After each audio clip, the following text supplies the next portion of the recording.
Are you lonely? I was watching Millionaire Matchmaker the other day, and it's a beautiful example of people that seemingly have it all except love. It's a reality show, and as the name implies, the premise of the show is millionaires contract a matchmaker to help them find a partner. This episode featured a plastic surgeon who had a pretty rigid schedule and also a rigid idea of how a partner would be compatible with his life. He is a big-time plastic surgeon. What's wrong with him? Control. Well, we're gonna break that control. My name is Frank Style. I'm 44 years old, and I'm a cosmetic plastic surgeon in Las Vegas. Currently, my net worth is slightly over $10 million. I do have an obsessive component, and I am detail-oriented, and I'm very particular about things. My days are regimented. I expect the same from whoever I'm with. Basically, I'm looking for a female version of me. Plastic surgeons or surgeons do some superhuman. You have to control every element of your environment. He's got a God complex. I get up every day at 5 a.m., even Saturdays and Sundays on my days off, because I like to stay on a routine. Some might see it as rigid, but I get everything I need done that way. When I get out of bed at 5 and you're getting out of bed at 9, that's a problem. I make my bed when I wake up in the morning, so you need to be out of it. My type is women who are 30 and older, highly motivated, takes care of themselves, well-groomed, but you have to have a brain, too. You should speak English fairly well. You shouldn't think that fine dining is the in-and-out burger. Know when to speak. Don't embarrass me. It's like, I'm so great, I'm so great, I'm so great. Do you know how great I am? I'm so great. I sympathize with the plastic surgeon because my Google Calendar looks like this, and it's hard to think about how a partner would fit into my life, or rather, how I would find someone compatible with my lifestyle. And that very statement represents a problem that Byung-Chul Han explores in his book, Agony of Eros. In this book, he argues that love, desire, and eroticism are really being increasingly threatened by the capitalist logic that we're socialized under. Byung-Chul Han is a Korean philosopher based in Germany. I find some of his writing fascinating because he really connects a lot of modern-day phenomenon to neoliberal capitalism and market theory. I'll touch on what I mean by those terms briefly, but I'm really struck by the themes of his connections to self-obsession, our fixation on therapy and healing culture, and our drive to achieve. Wir sind zu lebendig, zu sterben, und zu tot, zu leben. Gesellschaft in einem Erschöpfungszustand, verursacht durch den Neoliberalismus, das kapitalistische Wirtschaftssystem, das eigentlich mehr Freiheit verspricht. Dieser Zusammenfall von Ausbeutung und Freiheit erzeugt eine ungeheure Effizienz. Also man wähnt sich in Freiheit. Im Grunde beutet man sie. So I read his book Psychopolitics last year, and it presents a really compelling thesis about how under modern capitalism we're often tricked into exploiting ourselves. So by being told to heal and optimize ourselves, and by being told that we're free to achieve anything we want as long as we work hard enough. He literally opens Psychopolitics with a quote from Jenny Holzer. Oh, I don't know if you can see it, but it literally says, "Protect me from what I want." So if subjugation is no longer coming from Big Brother in the age of neoliberalism, what happens when we're increasingly tricked into subjugating ourselves? You're no longer a worker who needs collective power to defend yourself. You're an independent contractor. We can bring ourselves out of insufficiency through an optimal morning routine. We're no longer told that we can't buy something as long as we have a credit card. We're now completely in charge of ourselves. And there's a wacky part where he quotes Tony Robbins, which I think this sort of culture of motivational speaking really speaks to this phenomenon quite well. Part one to have an extraordinary life is mastering the skill of the science of achievement. How do I take what I envision and make it real? And how do I do that quicker, faster, better, easier? Liberalism, we're told our opportunities are limitless. We just have to lock in, bro. We just have to grind. We can even live forever now, given that we have the right smartwatch and supplement stack. Right now is the very first time in human history where you can say with a straight face, you may not die. You believe that? Oh, there's no question. The key connection that Chul Han is making, though, and the reason that I've been obsessed with some of his work in the past year, is because he directly connects all of this to neoliberalism. So what is neoliberalism? So to give a more technical definition, neoliberalism is a set of economic and political views that are used to administer a capitalist state. In particular, it's characterized by the intentional and systematic deterioration of concessions that were made to the working class and social welfare. I don't know why I can't say that word. Basically, in the 70s, there was a decline in profitability and the economy, a rise in unemployment, and proponents of neoliberalism like Reagan, Thatcher, and Pinochet began massively deregulating the economy, decreasing government funding to social programs, and reducing the regulations that corporations had to abide by. And this was with the intent of jumpstarting the economy and extracting more profits. Things that we previously thought as being the obligation of a society to uplift and preserve, healthcare and higher education, for example, now became services and products to be regulated, not by the government, but by the market. So as a result, we started to judge the well-being of societies not by, standards of healthcare, deaths in childbirth, life expectancy, but now by GDP, because all that mattered is that the economy kept growing. And if you want to learn a bit more about the massive disconnect between GDP and societal well-being, as it took place during the attempted capitalist transformation of Latin America in the 20th century, this is a great book that I read in college. Under neoliberalism, where the government's role in the economy was shrinking, the Reagan administration made massive cuts to universities in the 1980s and 1990s. This is just an example of some of the effects of neoliberal policies on society. So he reduced federal funding to higher education by about 27%, and he also cut need-based aid. I actually didn't know that FAFSA dates all the way back to the 80s. So because of this, universities started seeing a need to market themselves as a product to prospective students. And students began feeling an anxiety about choosing the best university and choosing the best major to give them a return on their investment in tuition. And this led to a shift not only to the majors that students studied, but in how we thought of university. And it also led to the development of the global university ranking system. I thought it was interesting. Literally, these cuts were made in 1981, and university rankings began 2 years later. 2 years later. So students now became customers that needed data to make the best decision and to decide what would give them the best return on investment. What's going to give you the best return on investment? This is a huge theme in neoliberalism. It's our sole responsibility to make the best choice and get the best return on investment. And consequently, this logic starts to get used in dating.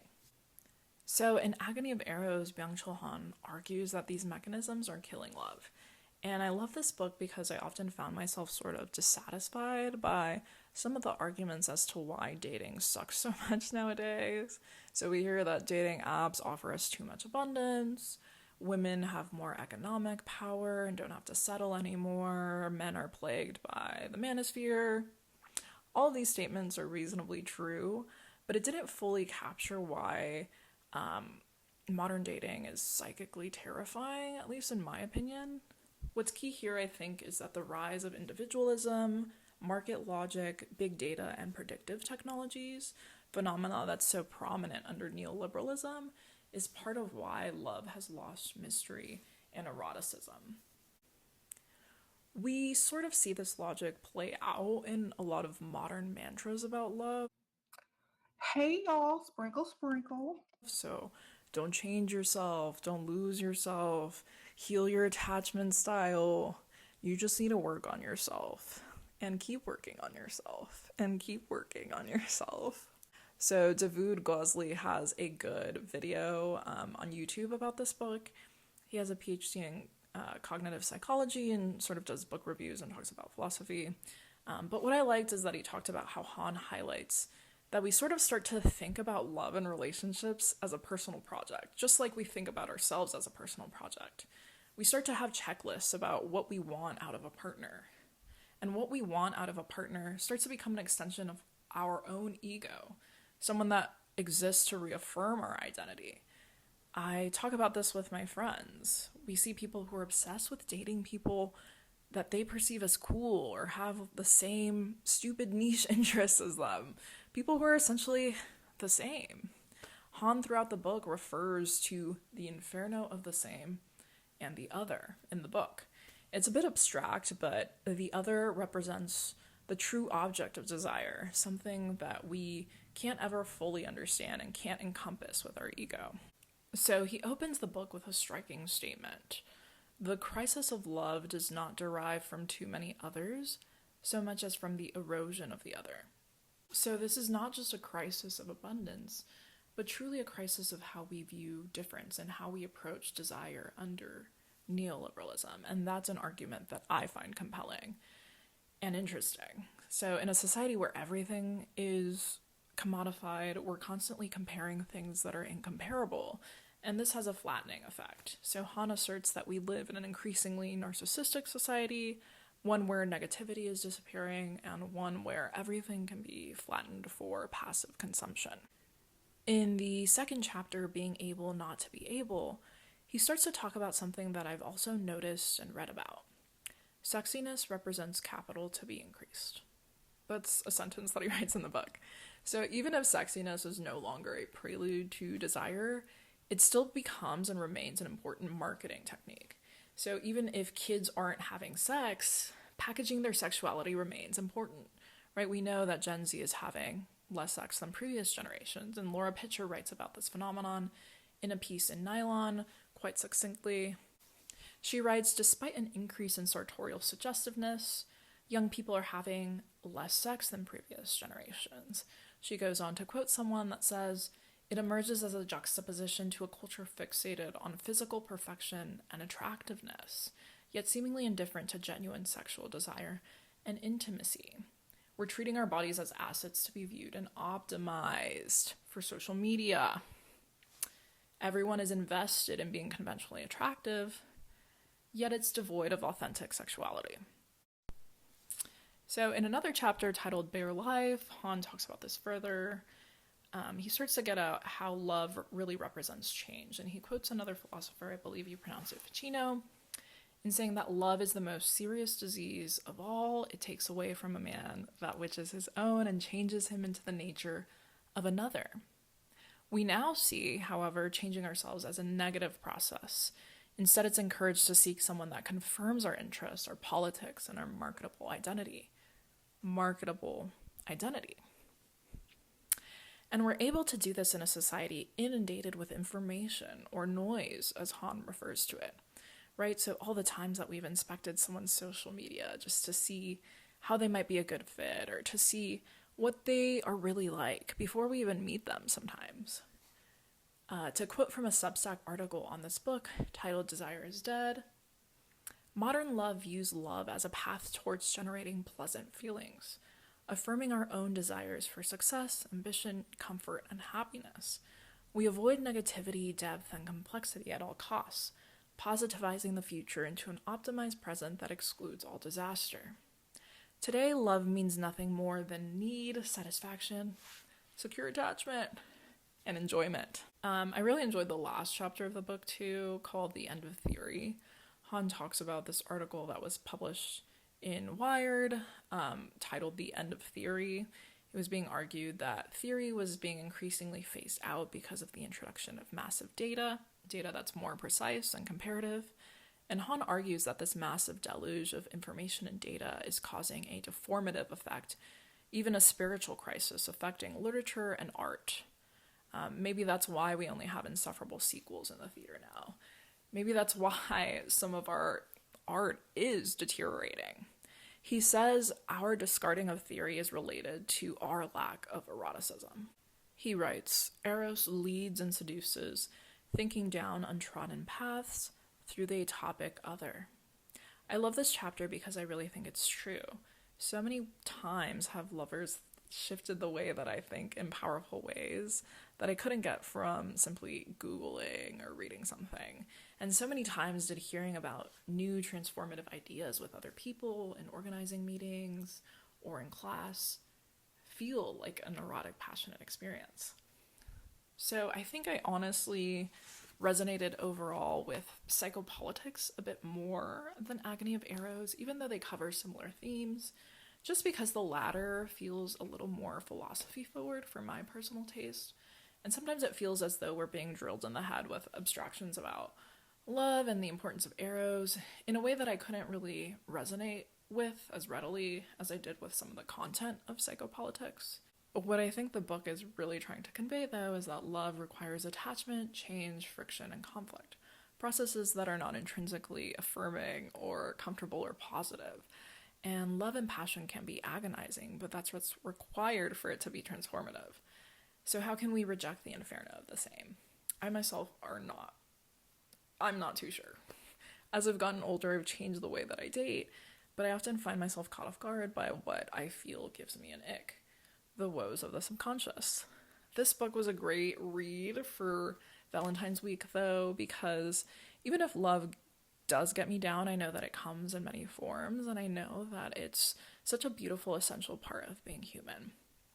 And I'd love to hear your thoughts, connections, and to know if anything resonated with you.